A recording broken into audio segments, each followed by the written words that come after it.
नमस्कार दोस्तों, Bhatner IAS YouTube channel पर स्वागत है आपका। मैं नमिंदर संधू।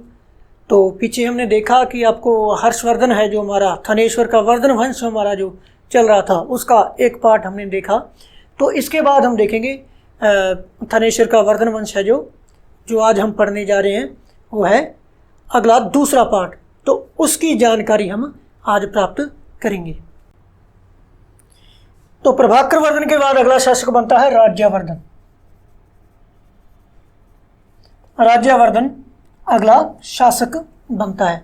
और इस राज्यवर्धन को जब उसकी बहन के बारे में पता चलता है कि उसके प्रति ग्रह वर्मा है जो उनकी हत्या कर दी जाती है। राज्यवर्धन की जो बहनोई है, बहनोई ग्रह वर्मा की हत्या कर दी जाती है। मालवा के शासक देवगुप्त द्वारा इसकी हत्या कर दी जाती है। और इसके साथ कौन होता है इस षड्यंत्र में? गौड़ नरेश शशांक। गौड़ नरेश जो शशांक है इसका साथी रहता है। शशांक भी इसका साथी रहता है। तो जब इसके बारे में इसे पता चलता है तो यह सिंहासन पर बैठता है और क्या करता है? राज्यवर्धन देवगुप्त पर आक्रमण कर देता है। किस पर आक्रमण करता है? आक्रमण कर देता है देवगुप्त पर, तथा देवगुप्त की राज्यवर्धन द्वारा हत्या कर दी जाती है। और इसकी जो बहन है राज्यश्री, वह कारागृह से निकलकर विंध्याचल की पहाड़ियों में चली जाती है। तथा इसके बाद जो राज्यवर्धन है वो आगे बढ़ता है शशांक को परास्त करने के लिए। यहाँ से मालवा का जो शासक है देवगुप्त, उसको क्या कर देता है? उसकी हत्या कर देता है, उसे मार देता है, उसे परास्त कर देता है। इसका देवगुप्त का राज्यवर्धन है जो वध कर देता है। इसके बाद वो चलता है बंगाल की तरफ। बंगाल का शासक रहता है गौड़ नरेश शशांक। और ये गौड़ नरेश शशांक को मारने के लिए जब चलता है तो यह बड़ा धूर्त और कुटिल होता है। तो इसके द्वारा एक कूटनीति अपनाई जाती है। कूटनीति में ये क्या करता है? अपनी पुत्री के विवाह का प्रस्ताव रखता है। क्या करता है? जो शशांक है, शशांक के द्वारा अपनी पुत्री के विवाह का प्रस्ताव रखा जाता है। विवाह का प्रस्ताव भी रखा जाता है तथा इससे मित्रता का संदेश भी भेजा जाता है। अपने दूत के हाथ संदेश भेजता है कि वह राज्यवर्धन के साथ मित्रता करना चाहता है और पुत्री के विवाह का भी प्रस्ताव रखता है, जिससे यह उन्हें अपने पूरे विश्वास में ले लेता है। राज्यवर्धन को अपने पूरे विश्वास में ले लेता है। जब उसको दृढ़ विश्वास हो जाता है तो वह इसे भोजशाला में ले जाता है। राज्यवर्धन को भोजशाला में ले जाता है।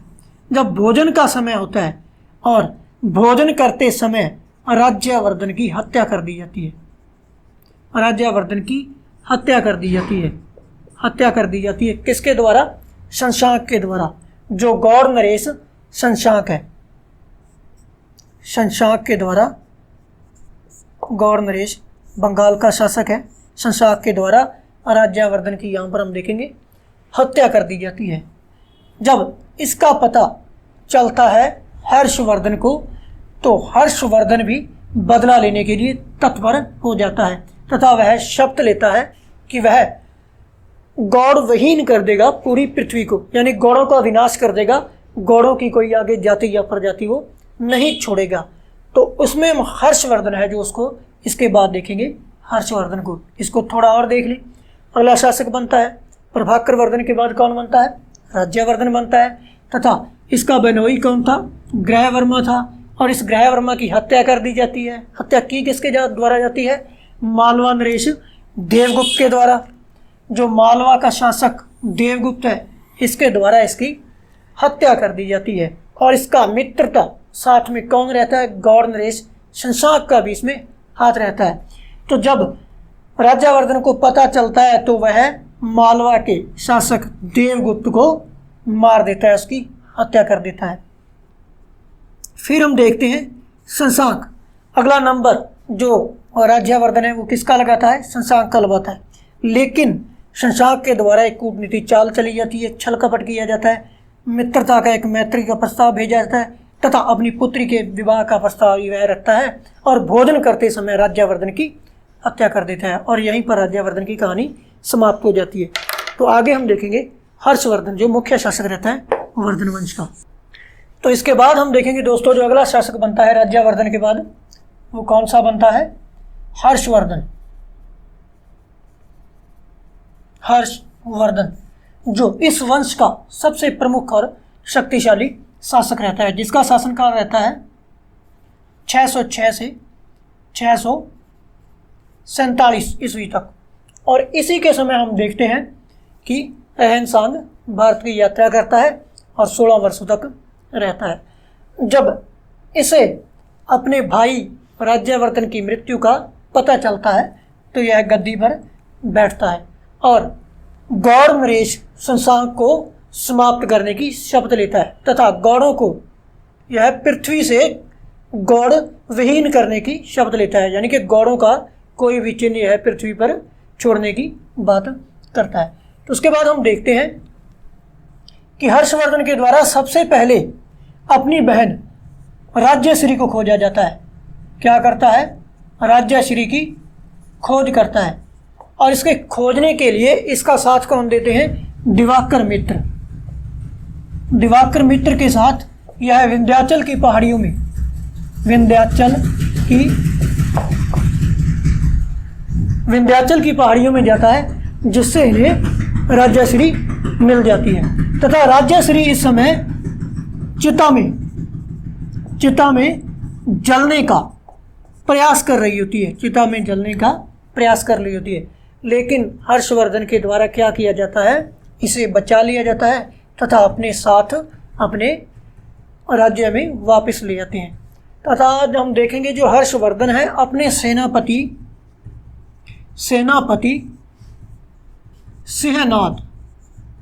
सिंहनाद के आह्वान पर हम देखेंगे शासक बनते हैं, अगले शासक बनते हैं, राज्य को संभालते हैं।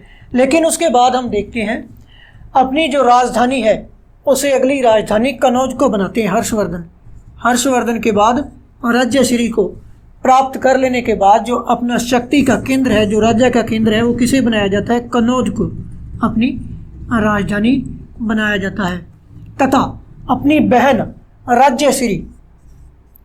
राज्यश्री के प्रतिनिधि के रूप में हर्ष के द्वारा कनौज से शासन किया जाता है। कहाँ से शासन किया जाता है, कनौज से शासन किया जाता है तथा इसके बाद वह बदला लेने के लिए दिग्विजय की नीति अपनाता है, जो अपनी सैन्य अभियान है वो करता है। इसका जो सैन्य अभियान है उसकी जानकारी हमें हर्षचरित्र के कौन से मंडल से मिलती है, 7वें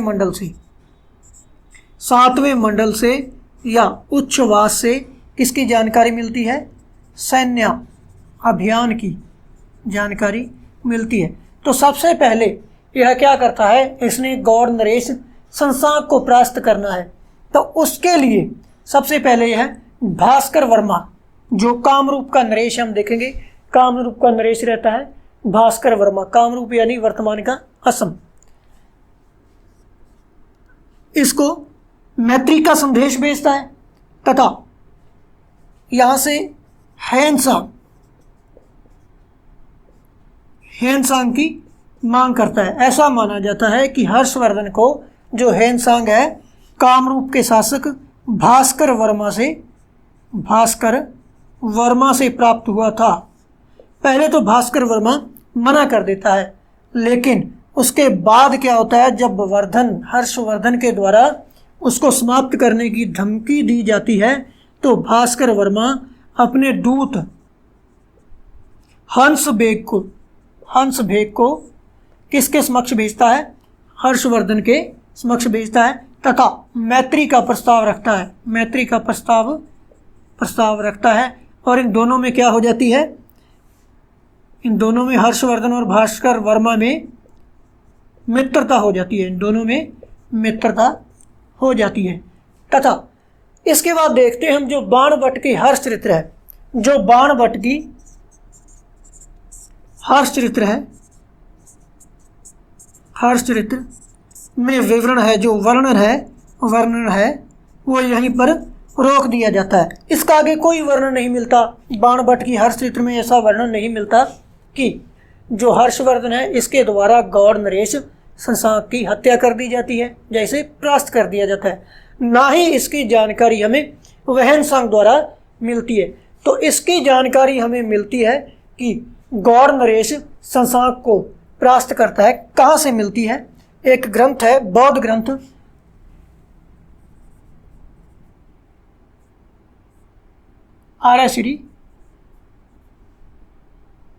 आर्य मंजूश्री मूलकल्प, मंजूश्री मूलकल्प से हमें जानकारी मिलती है कि हर्ष के द्वारा शशांक को परास्त किया जाता है, परास्त कर दिया जाता है। यहाँ पर हम देखेंगे हर्षवर्धन जो कनौज का शासक बनता है तथा सबसे पहले वो क्या करता है? मित्रता करता है कामरूप के भास्कर वर्मा से, तथा इसके बाद बंगाल नरेश गौड़ नरेश शशांक को परास्त करता है, जिसकी जानकारी हमें आर्य मंजूश्री मूलकल्प से मिलती है, जो कि एक बौद्ध ग्रंथ है, महायान बौद्ध ग्रंथ रहता है। तो इन्हें हम फिर से देखेंगे। सर्वप्रथम क्या होता है? हर्षवर्धन अपने सेनापति सेहनाद के आह्वान पर क्या करता है? शासक बनता है। किसके आह्वान पर? सेहनाद के। तथा इसके बाद वह दिवाकर मित्र के साथ अपनी बहन राज्यश्री को खोजता है विंध्याचल की पहाड़ियों से। जब वह सती होने का प्रयास करने लगती है तो उसे खोजकर अपने राज्य में लाता है, तथा उसके बाद वह राज्यश्री के प्रतिनिधि के रूप में क्या करता है? हर्ष द्वारा कन्नौज से शासन किया जाता है, और कन्नौज को हर्षवर्धन के द्वारा अपनी राजधानी बना लिया जाता है। पहले कौन सी थी? थानेश्वर थी, और इसी कन्नौज को अपनी राजधानी बना लिया जाता है, जो कि मगध में पाटलिपुत्र की राजधानी के बाद हम देखेंगे लगभग 1000 वर्षों के बाद कन्नौज उत्तर भारत की राजधानी बनती है। तो इसकी जानकारी हमें मिलती है प्रतिनिधि के रूप में। हम देखेंगे जब यहाँ से शासन चलाता है तो वो सैन्य अभियान शुरू करता है, और इस सैन्य अभियान की जानकारी हमें मिलती है 7वां उच्छ्वास या 7वां मंडल है हर्षचरित्र का, उससे हमें इसकी जानकारी मिलती है। तो सबसे पहले वो क्या करता है? वहनसांग की मांग करता है असम या भास्कर वर्मा जो कामरूप का शासक है, लेकिन वो उसे मना कर देता है। लेकिन जब युद्ध की धमकी दी जाती है भास्कर वर्मा को तो वो मान जाता है और अपने दूत हंस बेग को भेजता है और मैत्री का प्रस्ताव रखता है, तथा इन दोनों में मित्रता हो जाती है। इसके बाद हम देखते हैं जो बाणभट्ट है अपना हर्षचरित्र है उसका वर्णन यहीं पर रोक दिया जाता है, आगे कोई वर्णन नहीं मिलता। ना ही वहनसांग जो विदेशी यात्री है, चीनी यात्री है, उसके द्वारा हर्षवर्धन के द्वारा गौड़ नरेश शशांक को परास्त करने का कोई उल्लेख मिलता है। लेकिन ये उल्लेख हमें कहाँ से मिलता है? एक बौद्ध ग्रंथ है आर्य मंजूश्री मूलकल्प, जिसमें पता चलता है कि हर्ष पुंड्रू नगर, बंगाल का एक नगर है पुंड्रू नगर की ओर रुख करता है तथा यहाँ का एक शासक है सोम, और सोम को परास्त करता है। और इसी सोम शासक की पहचान है जो किसके रूप में की गई है? गौड़ नरेश शशांक के रूप में की गई है, जिससे पता चलता है कि बौद्ध ग्रंथ जो आर्य मंजूश्री मूलकल्प है उसमें पता चलता है कि हर्ष के द्वारा शशांक की मृत्यु कर दी जाती है, जो उसकी हत्या कर दी जाती है। तो इसके बाद हम देखेंगे हर्षवर्धन का जो अगला समकालीन शासक है, हम यहाँ पर देखेंगे मालवा का शासक रहता है, वल्लभी ध्रुवसेन द्वितीय जो वल्लभी का नरेश था। यहाँ पर कौन था? वल्लभी का शासक ध्रुवसेन था। ये भी क्या था? हर्षवर्धन के समकालीन था। हर्षवर्धन के द्वारा क्या किया जाता है? इस वल्लभी नरेश ध्रुवसेन को परास्त कर दिया जाता है, तथा इसे परास्त करने के बाद अपनी पुत्री का विवाह इसके साथ कर दिया जाता है। किसके साथ कर दिया जाता है?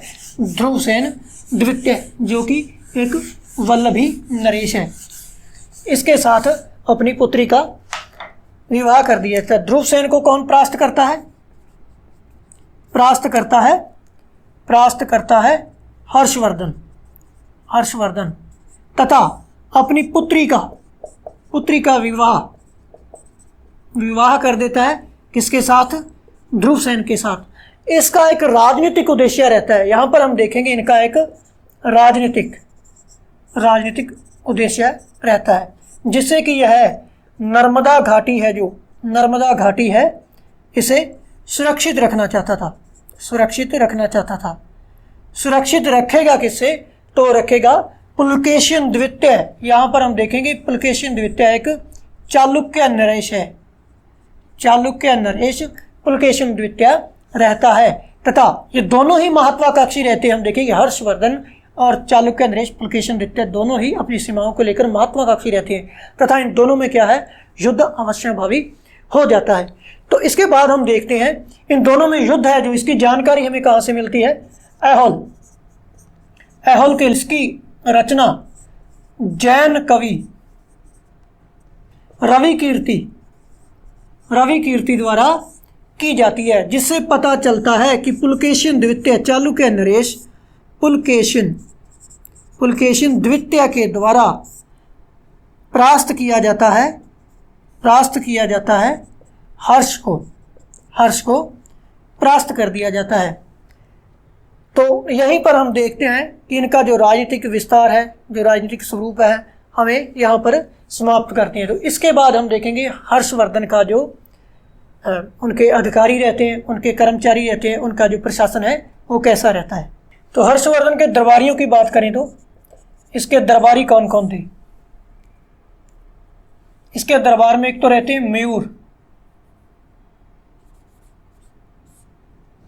मयूर के द्वारा मयूराष्टक तथा सूर्य शतक नामक ग्रंथों की रचना की जाती है। दूसरे रहते हैं मातंग दिवाकर तथा भर्तृहरि, इसके दरबार में रहते हैं। तो इनके जो कर्मचारी हैं, अधिकारी हैं, वर्धन काल में हम देखेंगे इनके कर्मचारी या अधिकारी रहते हैं। उनमें हम देखेंगे भौगिक क्या था? कर वसूल करने वाला। तो इसके बाद हमें एक अधिकारी का नाम और मिलता है। कुछ अधिकारी हैं जैसे कुंतल अश्व सेना का प्रधान रहता है। कौन? कुंतल। फिर हम देखेंगे स्कंदगुप्त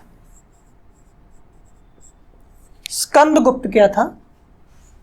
हस्ती सेना का प्रधान स्कंदगुप्त। इसके बाद हम देखते हैं प्रमातार।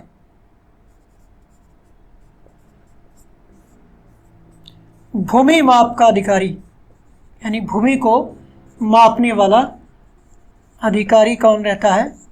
प्रमातार रहता है। और एक अधिकारी का, कर्मचारी का नाम मिलता है तुल्यमेय।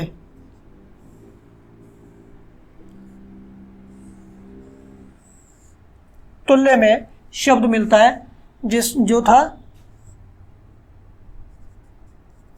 तुल्यमेय माप तौल पर लिया जाने वाला कर क्या कहलाता था? तुल्यमेय कहलाता था।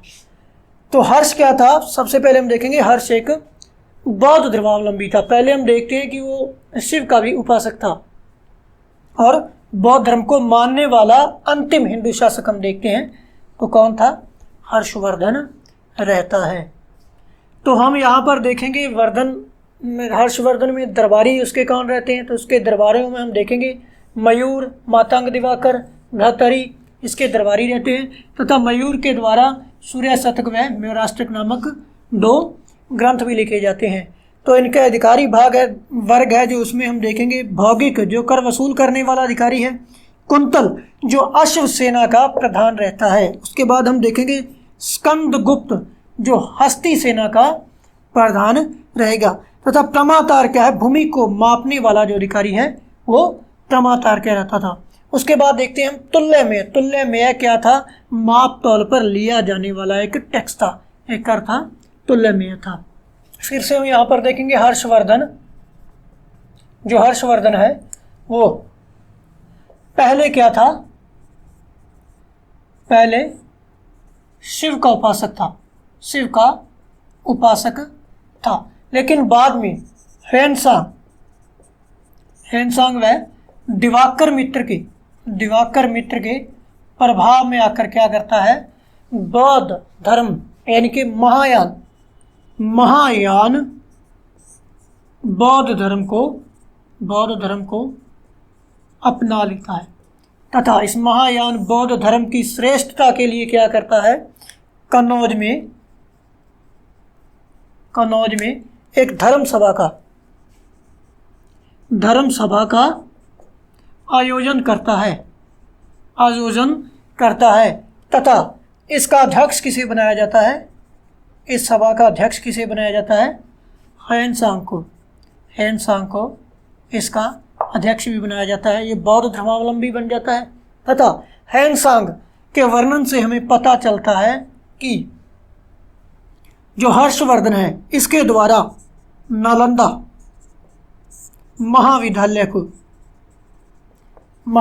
को 100 गांवों का राजस्व भी प्रदान किया जाता था। तो उसके बाद हम देखते हैं हर्षवर्धन की अन्य जानकारी में हम देखेंगे कि चालुक्य अभिलेखों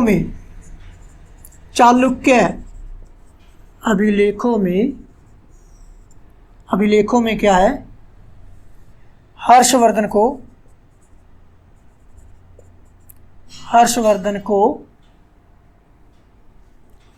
सकलोत्रा पथ की उपाधि दी गई है। सकलोत्रा पथ कहा गया है हर्षवर्धन को चालुक्य अभिलेखों में। फिर से हम देखेंगे हर्षवर्धन पहले क्या था, शिव का उपासक था। तथा हेनसांग व दिवाकर मित्र के प्रभाव में आकर वो क्या करता है, महायान बौद्ध धर्म को अपना लेता है। तथा इसकी श्रेष्ठता के लिए, किसकी, महायान बौद्ध धर्म की श्रेष्ठता के लिए कन्नौज में प्रत्येक वर्ष धर्म सभा का आयोजन भी करता है। तथा इस धर्म सभा का जो आयोजन है इसका अध्यक्ष कौन बनता है, हेनसांग इसका अध्यक्ष बनता है। तथा हेनसांग के वर्णन से पता चलता है कि जो नालंदा महाविद्यालय उसके 100 गांवों का राजस्व भी प्रदान किया गया था हर्षवर्धन के द्वारा। तो जो चालुक्य दक्षिण भारत में हम देखेंगे चालुक्य अभिलेख है, उसमें हर्षवर्धन को क्या कहा गया है, सकलोत्रा पथ भी कहा जाता था। क्या कहा जाता था, सकलोत्रा पथ भी कहा गया है। फिर देखेंगे हम हर्षवर्धन के बाद जो कन्नौज है, कन्नौज का अगला जो शासक कौन बनता है, कन्नौज की जो शासन की बागडोर है, कन्नौज का शासक हम देखेंगे, कन्नौज का अगला शासक एक अर्जुन नामक व्यक्ति बनता है। अर्जुन नामक व्यक्ति के हाथ में कन्नौज की बागडोर आ जाती है, कन्नौज की बागडोर आ जाती है। तो इसी के साथ ही हम देखेंगे जो हमारा वर्धन वंश है, थानेश्वर का वर्धन वंश है, हमारा यहीं पर समाप्त होता है। तो सभी मित्रों का, सभी विद्यार्थियों का अपना कीमती समय देने के लिए बहुत बहुत आभार और धन्यवाद।